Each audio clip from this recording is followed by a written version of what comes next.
ஜனவரியிலிருந்து இங்கே தான் இருக்காரு ஏறத்தாழ மோடி. ஜனவரி 1ஆம் தேதி வந்தார். நான் வந்து நியூ இயர் வந்து இங்கே தான் நான் கொண்டாடுறேன் அப்படின்னு சொல்லி ஆரம்பிக்கிறாரு. சவுத்து பயங்கர ஃபோக்கஸ் என்று கோதி மீடியாஸ்ல எல்லாம் இப்போ வந்து சாயங்காலம் பூரா தான் ஓடிட்டு இருக்கிறது. முழுக்க முழுக்க பொய்யில் நிறைந்த ஒரு பரப்புரையாகத்தான் பார்க்க வேண்டியதா இருக்கிறது. கண்டிப்பாக வந்து பிஜேபி வந்து இப்போ வளர்ந்து கொண்டு வருகிறது. அந்த வளர்ச்சியை பார்த்துருக்குறாங்க. பட் என்ன ஒரு பிரச்சனைனா, வளர்ச்சின்னு வரும்போது அது உங்களுக்கு எதிராகவும் அமையும். பிஜேபியில் வந்து அவ்வளோ ஒன்றும் பூத் லெவல்லலாம் வந்து மெம்பர்ஸே கிடையாது. இப்போதான் ஒரு 2-3 வருடங்களாக பண்ணி கொண்டு வருகிறார்கள்.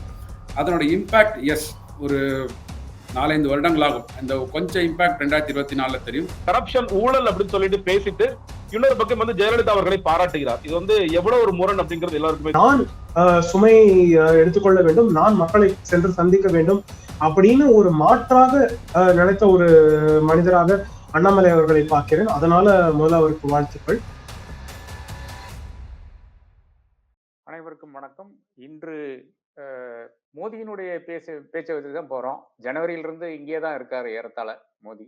ஜனவரி 1ஆம் தேதி வந்தார். நான் வந்து நியூ இயர் வந்து இங்கே தான் நான் கொண்டாடுறேன் அப்படின்னு சொல்லி ஆரம்பிக்கிறாரு. அதன் பிறகு மறுபடியும் வருகிறார். இது வந்து இனி மார்ச் 4ஆம் தேதி நினைக்கிறேன் மறுபடியும் இன்னொரு நிகழ்வு கூட இருக்கிறது. சவுத்து பயங்கர ஃபோக்கஸ் என்று கோதி மீடியாஸ்ல எல்லாம் இப்போ வந்து சாயங்காலம் பூரா தான் ஓடிட்டு இருக்கிறது. அவருடைய பல்லடம் பேச்சு, திருப்பூர் பேச்செல்லாம் வைத்துக்கொண்டு ஒரு சேனல்ல வந்து முடியும் போது அடுத்த சேனல் அது ஆரம்பிக்குது. அந்த அளவுக்கு வந்து ஆங்கில சேனல்கள்ல வந்து கையில வச்சிருக்காங்க நான் பார்த்து கொண்டிருக்கிறோம். இதுதான் ஒரு ஒரு அவுட்ரீச் என்பது, அது அவுட்ரீச்சை தாண்டி இது ஏதோ பெரிய ஒரு ப்ரொபகேண்டா மாதிரி எல்லாம் அனைத்து சேனல்லையும் ஓடிட்டு இருக்கிறது, டெல்லி பேஸ்ட் சேனல்ல. இது இப்ப தலைப்பு வந்து திமுக மீது விமர்சனம், எம்ஜிஆர் ஜெயலலிதாவுக்கு பாராட்டு, மோடியின் வியூகம் எடுபடுமான் என்ற அந்த தலைப்பில் தான் வந்து பேச போறோம். கருத்துக்களை மட்டும் இங்க முன்வைப்போம். ஆரம்பிக்கும் போதே இது ஊழல்ல இருந்து ஆரம்பிக்கிறாரு. அதே மாதிரி டைனாஸ்டி அந்த விஷயங்களுக்கெல்லாம் அவர் வர்றாரு. அதன் பிறகு வந்து எனக்கு தனிப்பட்ட முறையில் வந்து தமிழ்நாட்டினோட பெரிய தொடர்பு இருக்கு. 1991 வந்து நான் இங்கிருந்து கன்னியாகுமரியிலிருந்து என்னுடைய ஒரு பிரயாணத்தை ஆரம்பிச்சேன். அதே மாதிரி தமிழை நான் வந்து ஐநா சபையில வந்து பேசினேன். இந்த மாதிரி தமிழுக்காகத்தான் நான் பல விஷயங்கள் செய்து கொண்டிருக்கிறேன். காசி தமிழ் அந்த சங்கமத்தை பத்தி அவர் குறிப்பிட்டார். அந்த மாதிரி பல விஷயங்களை வந்து அவர் குறிப்பிட்டார். தமிழ்நாட்டுக்காகத்தான் அதிக நிதி ஒதுக்கி இருக்கோம் அந்த போன 10 வருடங்களாக என்றெல்லாம் பேசி கொண்டிருந்தார். இதை பற்றி தான் இன்னைக்கு காலையில கூட நம்முடைய நிதியமைச்சர் திரு தங்கம் தென்னரசு அவர்களோட ஒரு ஒரு பேட்டி கண்டேன். அதுல அவர் சொல்ற விஷயம் பாத்தீங்கன்னா, இவருக்கு சொல்றதுக்கு இவர் செய்யறதுக்கும் ஒரு சம்மந்தம் இல்லைன்னு சொல்றாங்க. அதாவது குறிப்பாக சொல்ல வந்தீங்கன்னா, இந்த மாதிரி டிசாஸ்டர் ரிலீஃப் என்று ஃபண்ட்ஸ் இருக்கிறது. அந்த டிசாஸ்டர் ரிலீஃப்ல வந்து குறிப்பிட்ட ஒரு தொகை வந்து ஒரு அது ஒரு ஒரு ருட்டீனாக வரக்கூடிய ஒரு தொகை இருக்கிறது. அந்த 900 crores அது மட்டும்தான் தமிழகத்துக்கு வந்திருக்கிறது. இந்த சென்னை வெள்ளத்துக்கோ இல்லை என்றால் தூத்துக்குடி வெள்ளத்துக்கோ ஒரு எக்ஸ்ட்ராடினரி ஃபண்ட்ஸாக ஒரு பைசா கூட வரவில்லை. எப்படி குஜராத் கொடுக்குறாங்களோ, கர்நாடகாவுக்கு எப்போ பாஜக இருந்த சமயத்தில் கொடுத்தாங்களோ அதே மாதிரியான ஃபண்ட்ஸும் தமிழகத்துக்கு வரவில்லை என்றுதான் கூறியிருக்கிறார். நிச்சயமாக இந்த ஒரு 10 இயர் பீரியட் எடுத்துட்டு அதுக்கு முன்னால் இருக்கிற 10 இயர் பீரியட் எடுத்து பார்த்தா நிச்சயமாக அந்த 10 இயர் பீரியட்ல காசு வந்த கூட இந்த 10 இயர் பீரியட்ல காசு வரும். அது வந்து இன்ஃபிளேஷன் நீங்க கணக்கு போடாலே நிச்சயமாக அது வரும் என்றது நான் கருதுகிறேன். அதுதான் நடந்து கொண்டும் இருக்கிறது இதுல. அப்புறம் அடுத்ததாக அவருடைய அந்த பேச்சுல வந்து ஊழல் என்பது இது எந்த ஒரு அப்ரோச்ல இருந்து பார்க்கலாம் என்றுதான் எனக்கு புரிய மாட்டேங்குது. எப்படி ஒரு பிரதமர் இன்னைக்கு வந்து எத்தனை ராஜ்யசபா எம்பி ராஜ்யசபா தேர்தலுக்கான அந்த போட்டியில வந்து எத்தனை பேர் வந்து பாஜகவுக்கு சாதகமாக ஓட்டளித்திருக்கிறார்கள். இது எல்லாம் வந்து பாஜகவினுடைய கொள்கை கோட்பாடுகளை நம்பி ஒரு எம்எல்ஏ வந்து ஒரு எஸ்பியினுடைய எம்எல்ஏ காங்கிரஸினுடைய எம்எல்ஏ போய் ஓட்டளிச்சாருன்னு தான் நிச்சயமாக கிடையாது. ஒன்னும் காசு இல்லைன்னா இடி சிபிஐ வச்சு பயப்படுத்தினாலதான் இவங்க எல்லாம் போய் பாஜகவுக்கு ஓட்டு போடுறாரு கூடோட. அதாவது 1947 இருந்து ராஜ்யசபா தேர்தல்கள் நடந்து கொண்டுதான் இருக்கிறது. நான் ஒரு 30 வருஷமாக ராஜ்யசபா தேர்தலும் லோக்சபா தேர்தல் என்ன லோக்கல் பாடி எலெக்ஷன்ஸ் கூட, அதாவது ஒரு பஞ்சாயத்து தேர்தல்ல நடக்காத அவலம் வந்து இன்னைக்கு வந்து தேசிய தேர்தல்ல ஒரு ராஜ்யசபா தேர்தல்ல நடந்து கொண்டிருக்கிறது. எல்டர்ஸ் ஹவுஸ் என்று நாம் அதை வெளிக்கிறோம். அதற்கு இப்போ அந்த ஹவுஸ்ல நடந்துட்டு இருக்கிறதுக்கு சம்பந்தமே இல்லை, அது வேற விஷயம். பட் இருந்தால் கூட இந்த அளவுக்கு என்மாசாக வந்து கட்சிகள் இருக்கின்ற எம்எல்ஏஸ் வந்து பாஜக அந்த மெம்பர்ஸ்க்கு ஓட்டளிப்பது என்பது இதுதான் முதல் முறையா இருக்கும் என்று நான் கருதுகிறேன். அதற்கு ஏறத்தால் அதே ஒரு ஃபார்முலால தான் கர்நாடகாவில் நடந்திருக்கு. ஒரு பாஜக எம்எல்ஏ வந்து காங்கிரஸுக்கு ஓட்டளித்ததாக கூறியிருக்கிறார். அதுவும் இதே அவலத்துல தான் பார்க்க வேண்டும். இது ஒரு விஷயம், ஒரு இடத்துல வந்து ஓட்டளிப்பாங்க, இன்னொரு இடத்துல ஓட்டளிப்பாங்க. ஏதோ காரணங்களுக்காக இருக்கலாம். அது வந்து காசுக்காக கூட இருக்கலாம். விஜய்மலை எப்படி வந்து போனாரு ராஜ்யசபாவுக்கு, அந்த மாதிரியான விஷயங்கள் நாம் பார்த்திருக்கோம், முன்னாடி பார்த்திருக்கோம். ஆனா இந்த மாதிரி என்மாஸாக வந்து ஒரு கம்ப்ளீட்லி கரப்டட் சிஸ்டம், அந்த கரப்டட் சிஸ்டத்தினுடைய தலைவனாக உட்கார்ந்து கொண்டு ஒரு நரேந்திர மோடி வந்து தமிழகத்துல வந்து கரப்ஷன், ஊழல் ஆட்சி என்று சொல்லுவதுதான் மிக வேடிக்கையா இருக்கிறது. அப்போ அந்த ஊழல் ஆட்சிக்கான ஒரு நேரட்டிவ் வந்து தமிழகத்தில் செட் பண்ணி கொண்டிருக்கிறார்கள். அந்த செட் பண்றதை தான் இப்போ வந்து இந்த ஐபியினுடைய கேஸ் ஆனாலும் சரி, பொன்முடியுடைய கேஸ் ஆனாலும் சரி, இதெல்லாம் எப்பவோ முடிந்த வழக்குகள் அது மறுபடியும் வருகிறது. அதே நேரத்தில் அதிமுக அமைச்சர்களுடைய முன்னாள் அமைச்சர்களுடைய வழக்குகள் மட்டும் வரமாட்டேங்கிறது என்று நாம் பார்த்து கொண்டுதான் இருக்கிறோம். அது கோர்ட் மூலியமாக நடந்து கொண்டிருக்கின்ற விஷயங்களா இருக்கிறது. அடுத்து KKSR வரப்போகுது, தங்கந்தன் வரப்போகுது. அப்போ ஏறத்தாழ ஒரு 7-8 அமைச்சர்களை இப்போ காலி பண்ணிடலாம், அதை வச்சு ஒரு கரப்ஷன் நேரட்டிவ் வந்து செட் பண்ணலாம் என்ற ஒரு முன்னாடியும் பண்ணாங்க. அதாவது யூபிஏ வந்து அந்த இறங்கும் தருவாயில தான் 2G என்ற ஒரு பெரிய ஒரு கரப்ஷனை வந்து எடுத்துக்கொண்டு வந்தார்கள். அது பிற்காலத்துல தான் தெரியுது 2G எவ்வளவு பெரிய ஒரு மோசடி என்று அதன் பிறகுதான் தெரிகிறது. 1,75,000 கோடி என்று சொன்ன விஷயம் வந்து இன்னைக்கு 5Gக்கு எந்த அளவுக்கு இருக்க வேண்டும் என்ற அந்த கேள்வி இருக்கிறது இல்லையா? அது வந்து இலான் மஸ்க்கு ஃப்ரீயாக கொடுக்கிறார்கள். பாஜகவுடைய அரசாங்கம் ஃப்ரீயாக கொடுக்கிறது. அதே மாதிரி ஏர்போர்ட் வந்து ஃப்ரீயாக கொடுக்கிறார்கள் இவருக்கு, நம்முடைய அதானிக்கு. இந்த மாதிரி ஒவ்வொன்றும் டெண்டர் இல்லாமல் ஒரு இதுல ஃபர்ஸ்ட் கம் ஃபர்ஸ்ட் சர்வ்ட் ஒரு விஷயம் வருது 2Gல. இதுல 5Gல அது கூட கிடையாது. 5Gல வந்து அள்ளி கொடுக்கறது தான். அப்ப அந்த அள்ளி கொடுக்கறதுக்கு என்ன கணக்கு என்று புரியவில்லை. அப்ப என்ன கைமாற்றாக என்ன வாங்கினீர்கள் என்ற கேள்வி இருக்கு இல்லையா? அப்ப இந்த ஊழல் என்ற அந்த விஷயம் வந்து தமிழகத்துல நிச்சயமாக எடுபடாது. அதே மாதிரி தமிழ் வளர்க்கிறேன் சொல்லும் போது கூட அதுல பல பிரச்சனைகள் இருக்கிறது. அதுல முக்கியமான பிரச்சனை தான் தமிழுக்காக நீங்க எந்த அளவுக்கு காசு ஒதுக்கிக்கீங்கன்னா ஒரே ஒரு கேள்வி மட்டும்தான். அது பல கேள்விகள் இருக்கு. பட் இந்த ஒரே ஒரு கேள்வியில் ஆரம்பிக்கிறேன். அது தமிழ் ஆட்சி மொழி ஆக்கப்பட்டிருக்கா, அந்த பல கேள்விகள் இருக்குது. அப்ப இந்த ஒரே ஒரு கேள்வியோட நான் வந்து முடித்துக் கொள்கிறேன். அதாவது இப்ப சான்ஸ்கிரிட்டுக்கு வந்து 600 கோடி 700 கோடி ஒதுக்குறீங்க, அதுக்கு யாருக்கும் பிரச்சனை கிடையாது. என்ன எவ்வளவு வேணாலும் ஒதுக்கிட்டு போங்க. ஆனா தமிழுக்கு வந்து எவ்வளவு ஒதுக்குனீங்க அந்த கேள்விக்கு வந்து ஒரு 3 கோடி 5 கோடி 6 கோடி என்ற அந்த அமௌண்ட் வரும்போதுதான் நமக்கு தெரிகிறது இது வந்து பேசுறதுக்கு மட்டும்தான், பேச்சளவுல மட்டும்தான் வந்து தமிழ்நாட்டை நேசிக்கிறேன், பாஜக தமிழ்நாட்டை நேசிக்கிறது, பாஜகவினுடைய அந்த இதுல கடைக்கன் பார்வை எப்போதும் தமிழ்நாட்டு இருக்கிறது, தமிழ்நாட்டுக்கு அதிக பண்ஸ் வருது எல்லாம் சொல்றது இது நிச்சயமாக வந்து ஏற்றுக்கொள்ளாத வதங்களா இருக்குது. முழுக்க முழுக்க பொய்யில் நிறைந்த ஒரு பரப்புரையாகத்தான் பார்க்க வேண்டியதா இருக்கிறது. ஆனால் அங்க இருக்கின்ற அந்த மக்களினுடைய அந்த எழுச்சி நான் பார்த்தேன். அது இவர் வந்து பாரத் மாதா கி என்று சொல்லும் போது அவர்கள் வந்து அதுக்கு ரெஸ்பாண்ட் பண்றாங்க, அதையும் நாம் பார்த்தோம். அது வந்து வட இந்தியால பல முறை பார்த்த விஷயமா இருக்கிறது. ஆனால் இது அந்த அளவுக்கு நாம் வந்து தெற்கில் பார்க்கவில்லை, குறிப்பாக தமிழகத்தில் பார்க்கவில்லை. இது ஒருவேளை வேணென்றால் அங்க இருக்கின்ற அந்த லேபரர்ஸ் இருக்காங்க, பல்லடம் திருப்பூர் என்பது நிச்சயமாக ஒரு வட இந்தியாவில் வந்த யூபி, பீகார், அதே போல ஒடிசா மாநிலத்திலிருந்து வந்த பல நபர்கள் வந்து அங்க வந்து வேலை செய்து கொண்டிருக்கிறார்கள். அவர்களும் பலர் வந்து பஸ்ஸில் வந்து அந்த இறக்கப்படும் காட்சியெல்லாம் நான் பார்த்து கொண்டிருந்தோம். அது பல இடங்கள்ல வந்து கொண்டிருக்கிறது. அப்போ அப்படி அவர்கள் மட்டும்தானா இல்ல தமிழர்களும் அதில் இருந்தார்களா என்று எனக்கு தெரியாது. ஆனால் அவருடைய முழுக்க முழுக்க உரையும் ஹிந்தியில தான் இருந்தது. நடுவில் மட்டும்தான் இந்த என் மண் என் மக்கள் என்ற அந்த அண்ணாமலையினுடைய யாத்திரையை குறிப்பிட்டார். அது ஏதோ பெரிய ஒரு பில்டப் வந்து டெல்லியில பண்ணிட்டு அது பிரைம் மினிஸ்டர் கம்ப்ளீட்டா மிஸ்லீட் பண்ணியிருக்காங்கன்னு நினைக்கிறேன். இந்த என் மண் என் நாட்டை வந்து அவர் ஏதோ நினைச்சிட்டு இருக்காரு, இது பெரிய ஒரு மாற்றத்தை வந்து தமிழகத்துல கொண்டு வந்துரும். அதே மாதிரிதான் நேற்று ஒரு சேனலையும் செட் பண்ணிட்டு 18% என்ற அதீதமாக ஒரு பெர்சன்டேஜ் கொடுக்குறாங்க. அதுலயும் ஒரே ஒரு பிரச்சனை மட்டும்தான், அதாவது 3% 4% இருக்கிற கட்சி வந்து 18%க்கு போறதுக்கான அந்த ஒரு சாத்தியக்கூறு இருக்கிற ஒரு பட்சத்தில் நிச்சயமாக பாக்கி இருக்கின்ற அனைவரும், அதாவது கொள்கை கோட்பாடுகள் இல்லாத கட்சிகள் தான் பெரும்பாலும் இருக்கிறது. அப்படி இருக்கின்ற கட்சிகள் அனைவரும் அந்த கட்சிகளோட போய் சேரும். 18% உங்களுக்கு வந்துருச்சுன்னா பாக்கி இருக்கின்ற 20% மிக மிக எளிதாக வந்துவிடும் என்றதுதான் நான் அறிகின்ற ஒரு விஷயமா இருக்கிறது. அப்போ இதையெல்லாம் வச்சு பார்க்கும்போது பிரதமருடைய பேச்சு நிச்சயமாக அது வட இந்தியாவில் எப்படி பேசினாரோ அதே பொய்கள் தான் இங்கேயும் ரிப்பீட் பண்றாரு. அது தமிழக மக்களிடையே எடுபடுமா என்றால் நிச்சயமாக அடுத்த தேர்தலுக்கு வெயிட் பண்ணி தான் பார்க்க வேண்டும். பட் என்னை பொறுத்தளவில் வந்து நான் அறிந்த தமிழ் மக்கள் வந்து இதை விரும்ப மாட்டார்கள் என்று நான் கருதுகிறேன். நன்றி.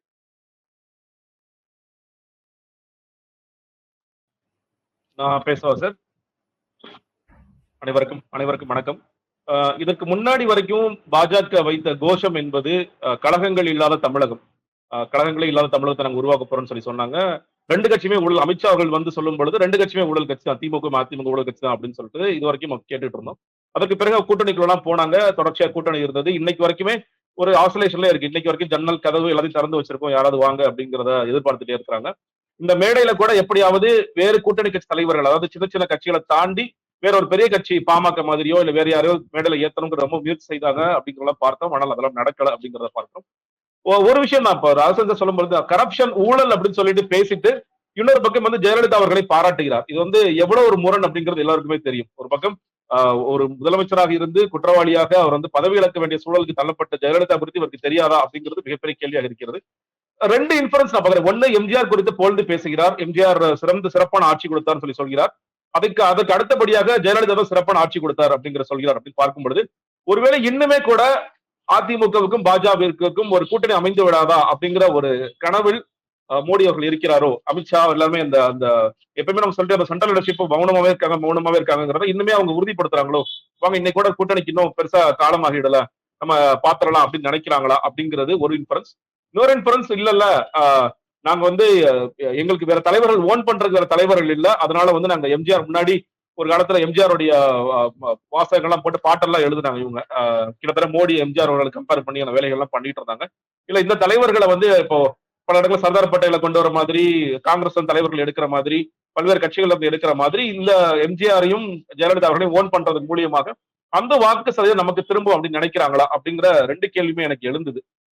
ஒண்ணு, கூட்டணிக்கான முயற்சிகள் நடந்துகிட்டு இருக்குன்னு தான் எனக்கு தோணுது. ஒருவேளை மறுபடியும் நம்ம வந்தாதான் நம்ம ஃபியூ சீட்ஸாவது வின் பண்ணலாம், இல்ல வந்து ஒரு நல்ல ஒரு ஓட் பெர்சன்டேஜ் காமிக்கலாம். ஏன்னா சரசன மாதிரி இன்னைக்கு அந்த ஒவ்வொரு நிறுவனமும் ஒவ்வொரு மாதிரியான ரிசல்ட்ஸ் கொடுத்துட்டு இருக்காங்க. ஆனா பாஜகவிற்கு அந்த மாதிரியான ரைஸ்ங்கிறது நானும் அதை நம்பல. ஒரு மேக்சிமம் நான் எதிர்பார்க்கிறது ஒரு 7% வரைக்கும் பாஜக தனிச்சு வருவாங்க. ஒருவேளை கூட்டணி பாமகவோ இல்ல மற்றவர்களோ கூட்டணிக்கு போனாங்கன்னா அது கொஞ்சம் உயர்வதற்கான வாய்ப்புகள் இருக்கிறது. ஆனால் தனித்த எந்த இடத்திலும் ஜெயிப்பாங்க அப்படிங்கிறது எனக்கு நம்பிக்கையா இல்ல.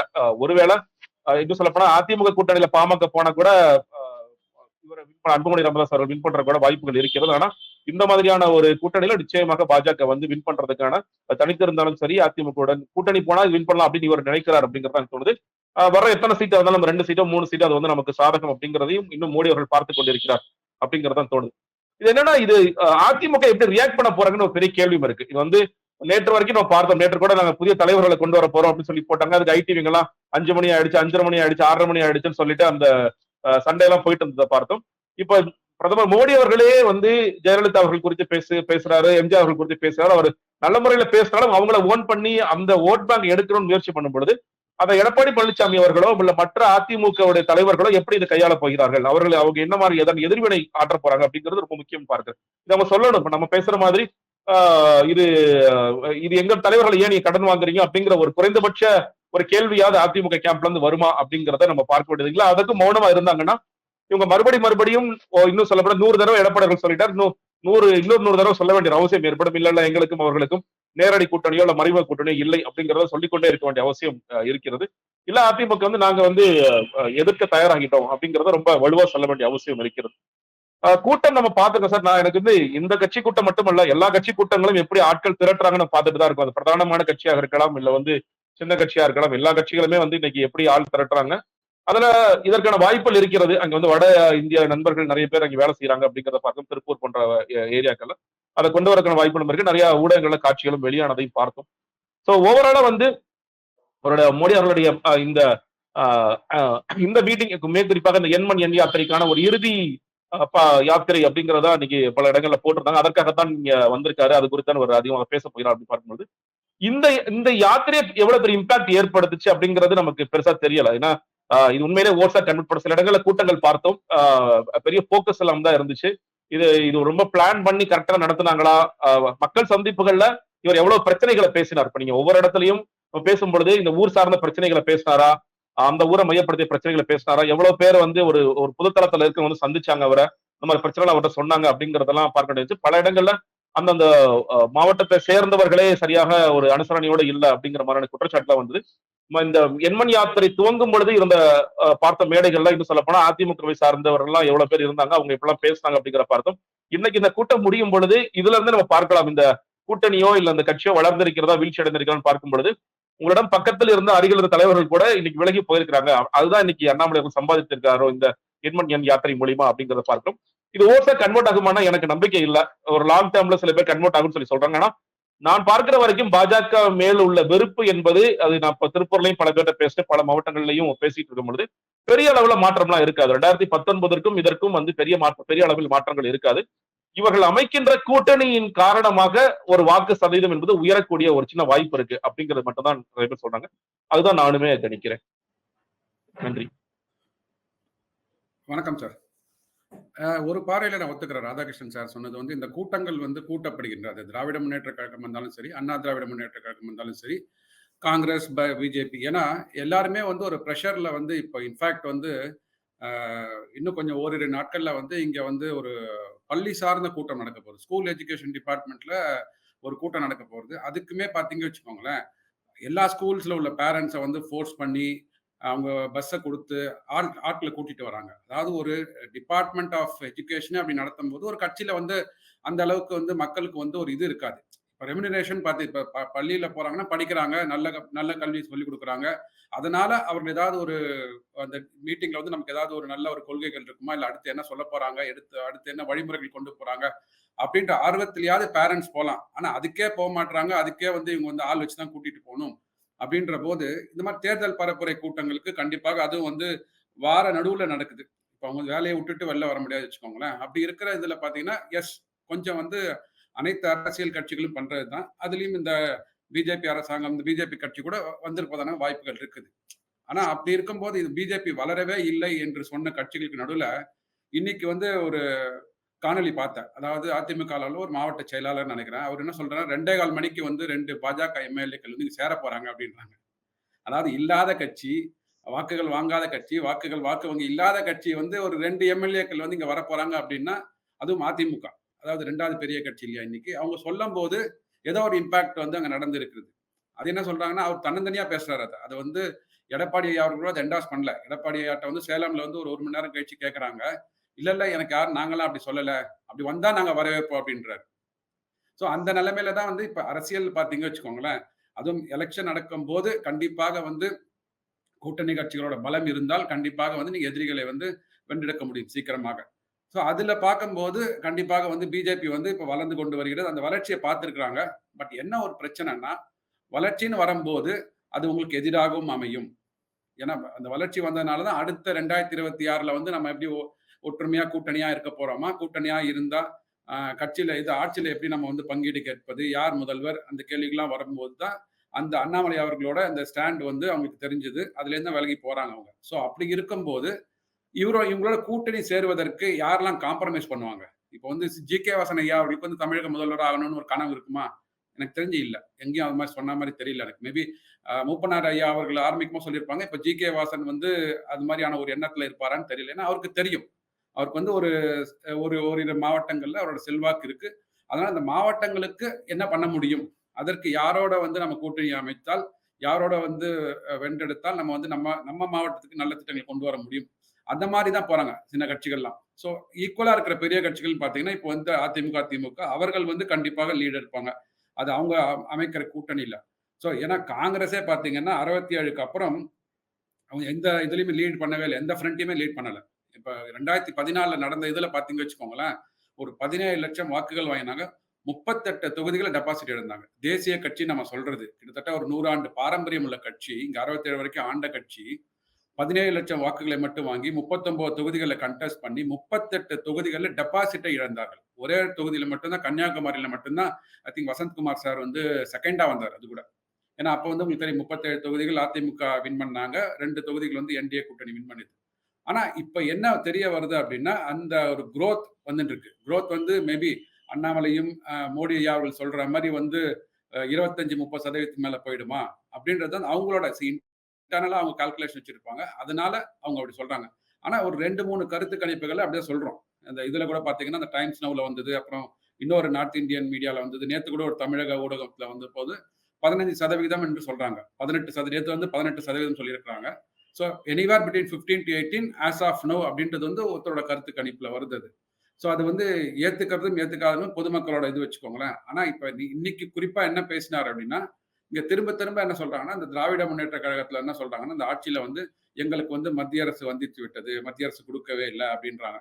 அத வந்து இவங்க திரும்ப திரும்ப சொல்றாங்க. ஸோ இது மாரியான ஸ்கீம்ஸ்ல குடுத்திருக்கிறோம். இது மாரியான பட்ஜெட்ல நாங்க அலோகேஷன் பண்ணியிருக்கிறோம். ஸோ இது வந்து ஒரு ஃபெடரல் ஸ்ட்ரக்சர்ல இருக்கும்போது, என்னென்ன ஃபினான்ஸ் கமிஷன்ல என்னென்ன காரணிகள் குடுத்திருந்தாங்களோ, பாராமீட்டர்ஸ் குடுத்தாங்களோ, அது மாரி வந்து கொண்டு இருக்கிறது. அப்படின்னா பட் இன்னமும் வந்து அந்த ஒரு ரூ. 1 குடுத்தா 29 காசு தான் எங்களுக்கு வருது. அப்படின்ற ஒரு கணக்கு வச்சிருக்கிறாங்க. தங்கம் தென்னரசு சொல்றாரு. உதயநிதி ஸ்டாலின் ஐயா சொல்றாங்க. பட் அந்த மாதிரியான கணக்கு வந்து எங்கேயுமே இதுல வலைதளத்துல வந்ததோ அப்படின்னு தெரியல. இப்ப நம்ம ரூ. 1 குடுத்தா 29 காசு வருதுன்னா, ஒரு ஆண்டு வைஸ் எந்தெந்த ஆண்டுல நமக்கு எப்படி வந்தது? இல்ல 2014க்கு முன்னாடி எவ்வளவு வந்தது? 40 காசு வந்ததா? இல்ல 15 காசு வந்ததா?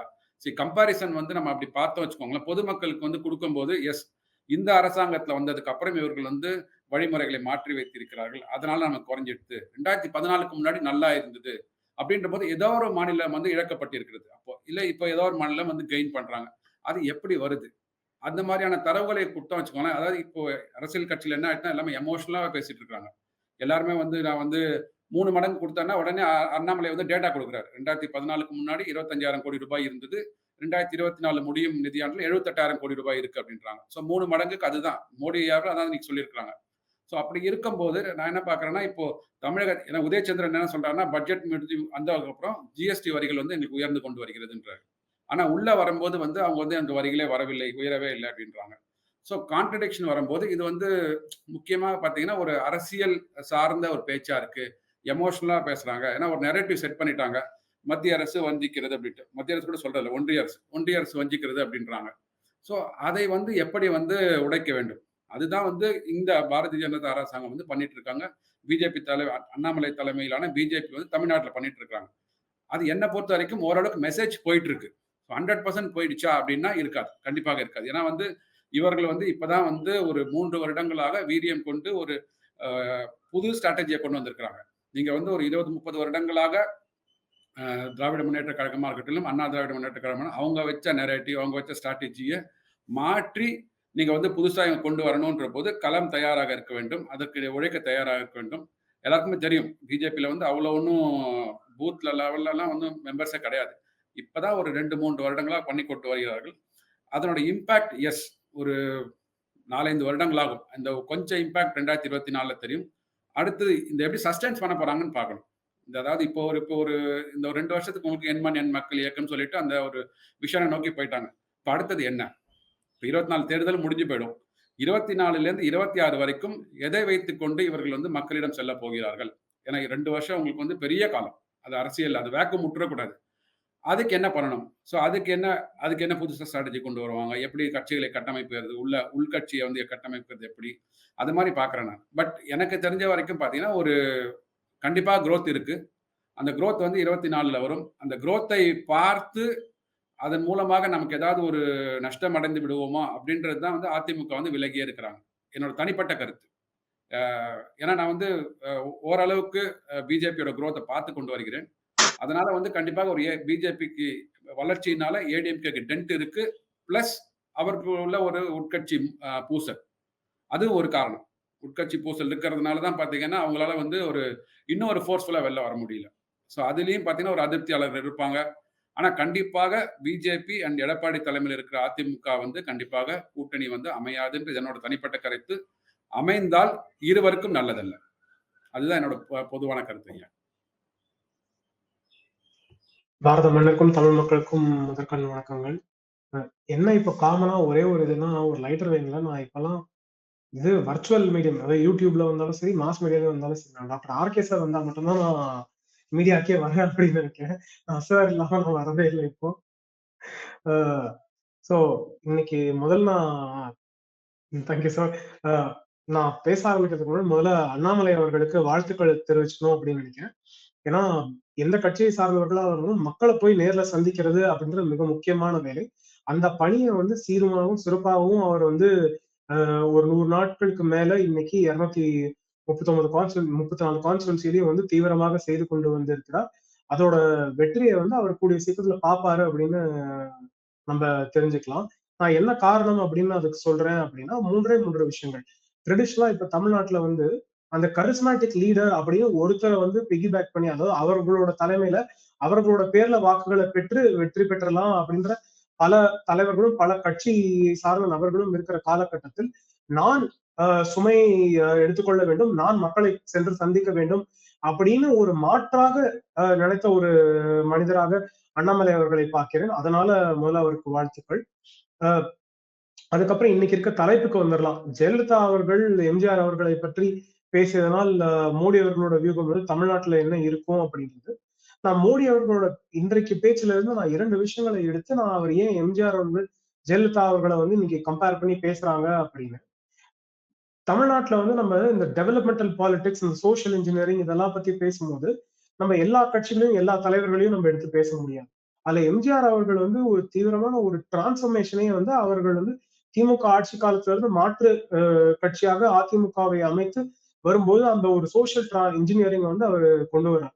அந்த டிரான்ஸ்பர்மேஷனை இன்னைக்கு பாஜகவும் ஈடுபட்டு நாடு முழுக்க, அதே மாதிரி தமிழ்நாட்டிலையும் வரும். அந்த சோஷியல் இன்ஜினியரிங் மூலமாக மக்கள் பலர் வந்து பலன் பெறுவார்கள். அதனால வாக்குகளும் அட் எண்ட் அது ஒரு பொலிட்டிக்கல் ஈக்குவேஷன் தான். அதனால மக்கள் வந்து அவர்களுக்கு வாக்குகள் செலுத்துவார்கள் அப்படின்ற அந்த நம்பிக்கையும் இருக்கு. அப்படினால எம்ஜிஆர் அவர்களை பர்டிகுலரா பேசுறாங்க அப்படின்றத பாக்குறேன். இன்னொன்னு ஜெயலலிதா அவர்கள் ஏன் அப்படின்னா, மற்ற கட்சிகளை பார்க்கும்போது ஜெயலலிதா அவர்கள் அதிமுகவை எடுத்த காலகட்டத்தில் இருந்து அதிமுகவை வந்து டிரான்ஸ்பர்மேஷன் ஒரு அரசியல் கட்சியாக எவ்வாறு மாற்றிக் கொள்கிறார் அப்படின்றது. ஏன்னா எம்ஜிஆர் அவர்களோட ஒரு தலைமையில ஒரு கரிஸ்மேட்டிக் லீடர், ஒரு பெரிய லீடர், ஒரு டாய் அப்படின்ற போது அவர் வந்து கண்டினியூஸா அன்டிஃபீட்டடா சீஃப் மினிஸ்டரா இருந்திருக்காரு. அப்போ வந்து அதற்கான ஒரு ஃபாலோவிங் இருக்கு. ஆனா அதற்கப்புறம் ஜெயலலிதா அவர்கள் எம்ஜிஆர் அவர்களை கம்பேர் பண்ணும்போது சிறிய தலைவர் தான். அதே ஒரு சினிமா பிரசன்ஸ் கிடையாது, அந்த அளவுக்கு கரிஸ்மா கிடையாது. அவர்கள் வந்து எப்படி ஒரு மாற்றம் கொண்டு வருகிறார்கள் அப்படின்னு. இதுவும் வந்து அந்த அண்ணாமலை அவர்களை வந்து ஒரு இதுல குறிக்கிறதாவும், பாஜக வந்து எந்த மாதிரி ஒரு பாதையில செல்ல வேண்டிய தேவை இருக்கு அப்படின்றது. பாஜக வந்து ஃபவுண்டேஷனலா ஸ்ட்ராங்கா பில்ட் பண்ணணும், மக்களுக்கு என்ன தேவையோ அதை காமிக்கணும் அப்படின்றத கொண்டு வரதுனால அது வந்து ஒரு கைடிங் ஃபேக்டரா இருக்கிறதா நான் பாக்குறேன். இது இல்லாம அட் எண்ட் ஆஃப் தி டே தமிழ்நாட்டுல வந்து இன்னைக்கு தேர்தல் வரதுக்கு இன்னும் 45 நாள் டு 60 நாளுக்குள்ளதான் நம்ம இருக்கோம். அப்படின்ற போது இன்னைக்கு மக்களுக்கு வந்து என்ன தேவை, என்ன ஈர்ப்பு இருக்கு அப்படின்னு நம்ம பார்க்க வேண்டிய தேவை இருக்குது. கலைஞர் கருணாநிதி அவர்களோட எம்ஜிஆர் அவர்களுக்கும் ஜெயலலிதா அவர்களுக்கும் மக்களிடம் ஈர்ப்பு அதிகமா இருக்கு அப்படின்னு நமக்கு தெரியும். திமுக ஒரு கட்சியாக இன்னும் ஸ்ட்ராங்கா ஃபண்டமெண்டல்ஸா ரூட்ஸ்ல இருக்கலாம். ஆனா அதிமுகவின் தலைவர்களுக்கு இன்னும் மக்களோட நேசம் அதிகமாக இருக்கு அப்படின்னு நம்ம தெரிஞ்சுக்க வேண்டிய தேவை இருக்கு. அதனால அந்த பயன்பாடு இருந்திருக்கு. இது இல்லாம பிரதமர் மோடி அவர்களோட தமிழ்நாட்டின் மீது இருக்கு ஈர்ப்பு. அதுக்கப்புறம் இங்க வந்திருக்கேன் அப்படின்னா நான் வெறும் அரசியல் நிமித்தம் மட்டும் வரல, மக்களுக்கு நான் டெலிவர் பண்றதுக்காக வந்திருக்கேன் அப்படின்றது. அவங்க வந்து இந்த வாட்டி வந்திருக்கும் போதே மதுரையில வந்து அவங்க டெலிவர் பண்ற ப்ராஜெக்ட் 2 பார்க்க வேண்டியது இருக்கு. சிஏயோட சேர்ந்து டெலிவர் பண்ற ப்ராஜெக்ட் டிவிஎஸ் சிஏயோட சேர்ந்து, அதுக்கப்புறம் அந்த எம்எஸ்எம்இ ப்ராஜெக்ட், இது எல்லாமே நம்ம வந்து ஒரு small scale industry, micro industry, medium industries எல்லாம் வளருவதற்கான வாய்ப்பு, இல்ல புதிதாக ஒருத்தர் வந்து அந்த மாதிரி தொழில் நிறுவ வேண்டும் அப்படின்னு நினைச்சா அவர்கள் கற்றுக்கொள்வதற்காகவும் தேர்ச்சி பெறுவதற்கான வாய்ப்புகள் இருக்கிற மாதிரி ஒரு மையத்தை தயார் செய்து வருகிறார்கள். அதற்கான ஒரு லான்ச் பேடாவும் இருந்திருக்கு. இது இல்லாம இன்ஃப்ராஸ்ட்ரக்சர் ப்ராஜெக்ட்ஸும் பார்க்க வேண்டியது இருக்கு. விக்ரம் சாராபாய் இன்ஸ்டியூட் திருவனந்தபுரத்துலயா இருக்கலாம், இல்ல தமிழ்நாட்டுல இருக்க மற்ற ப்ராஜெக்ட் இன்ஃபுளுன்ஸா இருக்கலாம். இது எல்லாமே கொண்டு வரோம். ஸோ தமிழகத்திற்கு பிரதமரால சென்ட்ரல் ஃபண்டிங் மூலமாக கொண்டு வர முடிஞ்சதே இது அப்படின்னா, தமிழகத்தில் பாராளுமன்ற உறுப்பினர்களே அவர்களோட ரெப்ரஸன்டேட்டிவ் இருந்தா இன்னும் அதற்கான டெவலப்மெண்ட்டுக்கான பாசிபிலிட்டி என்ன இருக்கும். எம்பி லேட் ஃபண்ட்ஸே இங்க எவ்வளவு போரா யூஸ் பண்றாங்க அப்படின்றது நமக்கு தமிழ்நாட்டுல தெரியும். தமிழ்நாட்டுல இருக்கிற 39 பாராளுமன்ற உறுப்பினர்கள்ல எனக்கு தெரிஞ்சு 2014 இருந்து 19 இருந்தவங்களுக்கு ஒரு 3 பேருக்கு அவங்க எம்பி லேட் ஃபண்ட்ஸ் கம்ப்ளீட்டாவே லேப்ஸ் ஆயிருக்கு. அந்த மாதிரி பாராளுமன்ற உறுப்பினர்கள் வந்து பயங்கர எஃபிஷியன்டா இருந்திருக்காங்க. அந்த காலகட்டத்துல நீங்க எஃபிஷியன்டான பாராளுமன்ற உறுப்பினர்களை கொண்டு வர வேண்டிய தேவை இருக்கு அப்படின்றதான் இன்னைக்கு பேச்சோட முக்கிய கருத்தாக நான் பாக்குறேன். நான் ஒரு 2 விஷயங்களை சொல்லி முடிச்சிடுறேன். எனக்கு நியூஸ் 7ல ஒரு ஷோ வேற இருக்கு, அதுக்கு போகணும். வேற எல்லாருமே உங்களை மாதிரி எல்லாருமே யூடியூப்ல உட்காந்துட்டாங்க போல, அதனால போக வேண்டியதா இருக்கிறது. இப்போ என்னை பொறுத்தளவுல வந்து இது 2 விஷயங்கள் வந்து பிரதமருடைய பேச்சுல எனக்கு கடைசியாக இம்பார்ட்டண்டாக தெரியுது. ஒண்ணு வந்து அவர் அந்த பெரிய அந்த கம்யூனல் டிவைட்ல வர்ற இஷ்யூஸ் வந்து அவர் வந்து பேசவில்லை. ராமர் கோயில் ஒரு பெரிய அச்சீவ்மெண்ட்டாக இங்க எடுத்துக்காட்டவில்லை. யூனிஃபார்ம் சிவில் கோடை பத்தி பெரிதாக ஒன்றும் பேசவில்லை. கேரளால பேசும்போது அவர் வந்து ட்ரிபிள் தலாக் பத்தி பேசியிருக்காரு. அதனுடைய எவ்வளவு பெரிய அவலம் நடந்து கொண்டிருக்கிறதுன்னு ஹைதராபாத் நகரத்தில் போனா உங்களுக்கு தெரியும். டைம்ஸ் ஆஃப் இந்தியால சமீப காலத்திலே ஒரு கட்டுரை ஒன்று வந்திருந்தது. எத்தனை பெண்கள் வந்து அப்படியே அபேண்டன்டாக போயிருக்கிறார்கள். அது தலாக் கொடுக்காம போனதுனால அவர்களுக்கு வந்து ஒரு வாழ்க்கை இல்லாமல் இருக்கின்ற ஒரு விஷயம் நடந்து கொண்டிருக்கிறது. இதுதான் ட்ரிபிள் தலாக் சட்டத்தினுடைய ஒரு பெரிய அச்சீவ்மெண்டா இருக்கு. ஒரு நேஷன் வைட் சர்வே நடத்தினால் நமக்கு நிச்சயமாக தெரியும். அடுத்ததாக நம்மளுடைய நிதி ஆயோகத்தினுடைய அந்த 5% மக்கள் தான் வறுமை கோட்டு கீழே இருக்கிறார்கள் என்ற அந்த அசர்ஷன், அந்த அசர்ஷன் எங்க இருக்கிறது? அதே இடத்துலதான் இந்த பக்கம் பாத்தீங்கன்னா 80 கோடி மக்களுக்கு வந்து அரிசி கொடுக்கின்ற, ரேஷன் மூலம் அரிசி கொடுக்கின்ற ஒரு ஸ்கீம் நடந்து கொண்டிருக்கிறது. இது ரெண்டு எங்க கோரிலேஷனே இல்லையேன்னு பாக்குறேன். 5% மக்களுக்கு தான் வறுமையில் வாடுகிறார்கள் என்றால் 80 கோடி மக்களுக்கு இந்த அரிசி கொடுக்க வேண்டிய அவசியம் என்ன, ரேஷன் கொடுக்க வேண்டிய அவசியம் என்ற கேள்வி இருக்குது. கடைசியாக என்னை பொறுத்தவரை தமிழகத்தில் இருக்கின்ற ஆப்போசிஷன், அதாவது இன்னைக்கு அரசாங்கத்தில் வந்து திமுக இருக்கிறது, அதனால ஆப்போசிஷன் வச்சுக்கலாம். அதனுடைய அலையன்ஸ் இன்னும் முழுமைப்படவில்லை என்று நான் நினைக்கிறேன். அதிமுகவை வந்து வெளியே நிறுத்தி வச்சால் அது வந்து காங்கிரஸுக்கு வெளியே வரக்கூடிய வாய்ப்பு இருக்கிறதா, அதைத்தான் பார்த்து கொண்டிருக்கிறார்கள். நாம நேத்து பார்த்தோம், காங்கிரஸ்காரர்கள் வந்து கலைஞருடைய அந்த நினைவிடம் திறக்கறதுக்கு செல்லவில்லை. அவர்களுக்கு ஏதோ ஒரு சிறிய பிரச்சனை போல தெரிகிறது.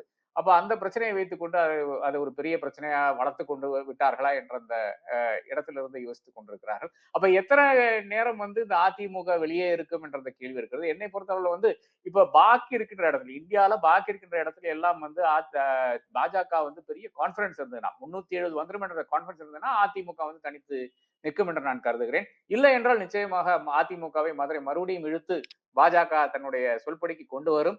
எத்தனையோ எம்எல்ஏக்களை இன்னைக்கு வந்து இழுத்து போட்டிருக்கிறார்கள். இன்னைக்கு மட்டும் தாவண எம்எல்ஏக்கள் பாத்தீங்கன்னா இது வந்து ஒரு ஹிஸ்டாரிக்கல் பிரசிடென்ஸாக எடுத்துக்கொள்ளலாம். இந்தியா ஜனநாயகத்தில் வந்து முதன்முறையாக என்று வைக்கின்ற ஒரு தருணத்தில் நாம் வந்து எட்டி நிற்கின்றோம். எத்தனை பேரை வாங்கியிருக்கிறார்கள் இன்றைக்கு என்று பாத்தீங்கன்னா அதை எந்த அளவுக்கு அந்த என்னது எலக்ட்ரல் பாண்ட்ஸா, அதுவும் பாக்கி இருக்கின்ற காசுகளும் தன்னுடைய நண்பர்களுக்கு ஏர்போர்ட்டும் பாக்கி இருக்கின்ற போர்ட்டும் கொடுக்கிற அதனுடைய பெனிஃபிட்ஸ் எல்லாம் நமக்கு இன்றைக்கு தெரிகிறது. நிச்சயமாக பிரதமருடைய இந்த மாதிரியான பேச்சுக்கள் வந்து தமிழகத்தில் எடுபடாது. அதே மாதிரி கடைசியாக அந்த பாடி லாங்குவேஜ், அதாவது அவர் வந்து பல இடத்துல அந்த வெஹிக்கிள்ல டிராவல் பண்றாரு, ரெண்டு சைட்லயும் இருக்கின்ற அண்ணாமலை ஆனாலும் சரி, எல்முருகன் ஆனாலும் சரி, ஏதோ சைட் கிக் மாதிரி நின்று கொண்டிருக்கிறார்கள். இது தமிழக மக்களுக்கு பிடிக்காது. அந்த ஈக்குவல் அந்தஸ்து கொடுத்தா தான், அதாவது நானும் அதை ஃபர்ஸ்ட் அமங் ஈக்குவல்ஸ், பட் இவர்களும் என்னோடு இருக்கின்றார்கள், நான் வந்து இவருடைய தோளில் நின்று கொண்டுதான் நான் வந்து அடுத்த பிரச்சனையை வந்து நான் சந்திக்க போறேன் என்ற அந்த துணியில் வருகின்ற ஒரு விஷயம் மட்டும்தான் என்னை பொறுத்தவரை வந்து தமிழ்நாட்டில் ஈடுபடும். அவர்களே ஈக்குவலா காமிச்சுக்கணும். அது பிஹைண்ட் த சீன்ஸ் வந்து என்னதான் இருந்தாலும் நிச்சயமாக இது காமிக்க வேண்டும் என்ற ஒரு கருத்தோடு நான் முடித்துக் கொள்கிறேன். நன்றி. I have to leave now. Sorry.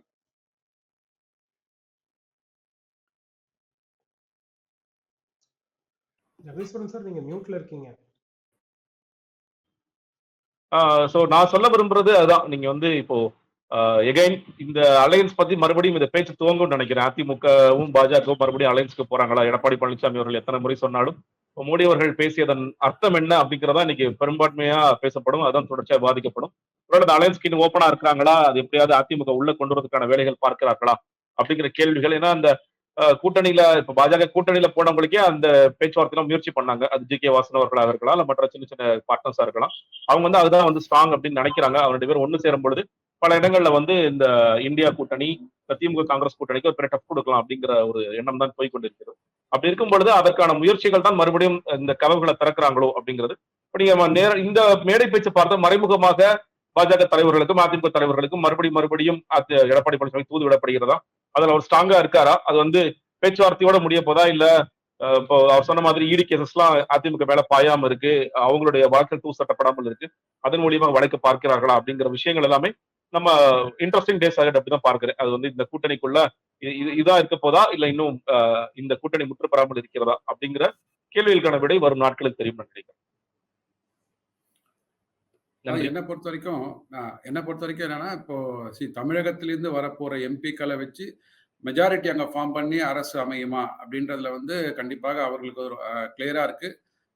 Complete majority other than Tamil Nadu வரும் அப்படின்ற ஸ்ட்ராட்டஜி இருந்ததுனால தான் வந்து இங்க வந்து அதிமுகவோட கூட்டணி வந்து வருங்காலங்களில் நம்மளோட பாஜகவோட வளர்ச்சி எப்படி இருக்கும் அதை வைத்து இந்த கூட்டணி இப்போ இந்த 24 அமைய வேண்டும். அதனாலதான் வந்து முன்னா காம்ப்ரமைஸ் பண்ண மாதிரி இப்போ தேர் not going for compromise. So அதனால இந்த காம்ப்ரமைஸ் நடக்குமான்றது எனக்கு ஐயப்பாடு. அது ஒன்று. ரெண்டாவது, நிதி ஆயோக் பற்றி ஐயா ராதாகிருஷ்ணன் சொன்னாங்க.